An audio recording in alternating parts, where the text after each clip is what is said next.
Welcome friends, স্বাধীনতা দিবসের প্রচুর প্রচুর শুভেচ্ছা, ভালোবাসা এবং জাতীয়তাবাদী অভিনন্দন প্রত্যেক দর্শক মন্ডলীকে। প্রিয় শিক্ষক শিক্ষিকাবৃন্দ, ইন সার্ভিস শিক্ষকদের বর্তমান মানসিক যন্ত্রণা, অস্থিরতা, আইনি জ্বর থেকে স্থায়ীভাবে মুক্তি পাওয়া, তাদের কর্মজীবন সুরক্ষিত করার জন্য মাননীয় সুপ্রিম কোর্ট, কেন্দ্র সরকার, রাজ্য সরকার, রাজ্যের প্রশাসনিক স্তরে সমস্ত আইনি এবং প্রশাসনিক পদক্ষেপ কি কি খোলা রয়েছে, কি কি পথে ইন সার্ভিস শিক্ষকদের কর্মজীবন সুরক্ষিত হতে পারে, সেই সম্পর্কে আজকের এই প্রতিবেদনে আপনাদের সঙ্গে আমি শিবরাম। আমরা 1 সেপ্টেম্বর 2025 সুপ্রিম রায় এবং রিভিউ পিটিশনের রায় যদি দেখি, তাহলে সুপ্রিম কোর্ট 31 আগস্ট 2028 পর্যন্ত সময়সীমা বাড়িয়ে স্পষ্ট বলে দিয়েছে যে এরপর আর কোনো মেয়াদ বৃদ্ধি হবে না। তবে এই কাঠামোর মধ্যেও আদালতের কাছে বা বিচার ব্যবস্থার কাছে যতটুকু অবকাশ ছিল, আদালত রাজ্যগুলোকে নির্দিষ্ট সময়ে বছরে অন্তত দুবার নিয়মিত টেট পরীক্ষার নির্দেশ দিয়েছে,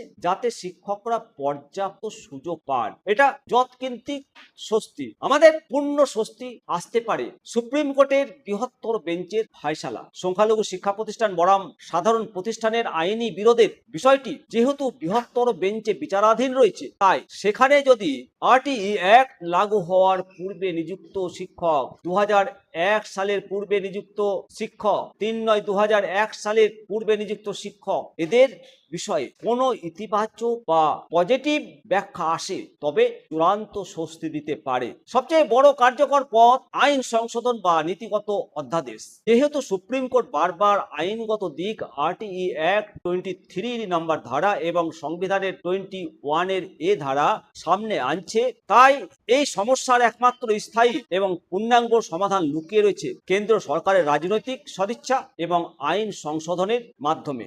আরটিই আইনের বিশেষ সংশোধনী আনা, সংসদ বা কেন্দ্রীয় শিক্ষা মন্ত্রক যদি রাইট টু এডুকেশন বা এনসিটির নির্দেশিকায় একটি সুনির্দিষ্ট সংশোধনী বা প্রভিশন যুক্ত করে, যেখানে আরটিই অ্যাক্ট লাগু হওয়ার পূর্বে ইন সার্ভিস শিক্ষকদের অব্যাহতি দেওয়া বা বিকল্প কোনো অভিজ্ঞতার ভিত্তিতে ট্রেনিং এর ব্যবস্থার মাধ্যমে যোগ্য ঘোষণা করা হয়, আদালতের রায় আপনা আপনি কার্যকরভাবে বদলে যাবে। জাতীয় শিক্ষানীতির আওতায় নীতিগত সুরক্ষা প্রদান করতে পারে কেন্দ্র সরকার। যদি কেন্দ্র সরকার সমস্ত রাজ্যের শিক্ষক সংগঠনগুলোর সাথে বসে একটি এককালীন সর্বভারতীয় নীতি বা স্কিম তৈরি করে, তাহলে লক্ষ লক্ষ প্রবীণ শিক্ষকের এই চাকরি হারানোর ভয় বা মানসিক যন্ত্রণা চিরতরে দূর হতে পারে। রাজ্য সরকারগুলো যদি সম্মিলিতভাবে এবং রাজ্যের পর্ষদগুলো যদি সম্মিলিতভাবে আন্তরিকভাবে চায়, তারা এই শিক্ষকদের সংকট থেকে বাঁচাতে বেশ কিছু জোরালো পদক্ষেপ নিতে পারে। কেন্দ্রের ওপর যৌথভাবে রাজনৈতিক এবং প্রশাসনিক চাপ সৃষ্টি করা। পশ্চিমবঙ্গের মতো রাজ্যগুলোতে প্রবীণ ইন সার্ভিস শিক্ষকের সংখ্যা প্রচুর রয়েছে।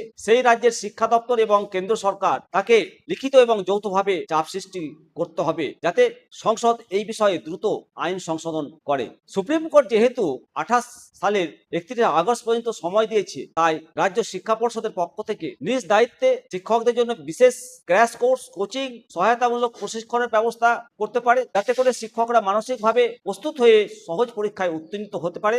এছাড়াও শিক্ষকদের ওপর যে বিওলো, সেন্সাস, মিড ডে মিলের দায়িত্ব, আরো বিভিন্ন ধরনের যে প্রশাসনিক চাপ রয়েছে, সেগুলো পুরোপুরি তুলে তাদের শুধুমাত্র পঠন পাঠন এবং পরীক্ষার প্রস্তুতি নেওয়ার জন্য মানসিক এবং প্রশাসনিক স্বস্তি দেওয়া অত্যন্ত জরুরি। শিক্ষকদের শান্তির পথ মানে প্রকৃত শান্তি ও স্থায়িত্ব তখনই ফিরতে পারে যখন কেন্দ্র সরকার আইন সংশোধনের মাধ্যমে প্রবীণ ও কর্মরত শিক্ষকদের এই টেট পাসের খাড়া থেকে স্থায়ীভাবে অব্যাহতি দেওয়ার ঐতিহাসিক সিদ্ধান্ত নেবে। পাশাপাশি যতদিন না হচ্ছে, ততদিন রাজ্য সরকারের পক্ষ থেকে আইনি সহায়তা এবং নিয়মিত প্রস্তুতির পরিবেশ তৈরি করাটাই এই মুহূর্তে সবচেয়ে বড় ভরসা। ভালো থাকবেন, অবশ্যই আপনাদের মতামত জানাবেন। জয় হিন্দ, বন্দে মাতরম, ভারত মাতা কি জয়।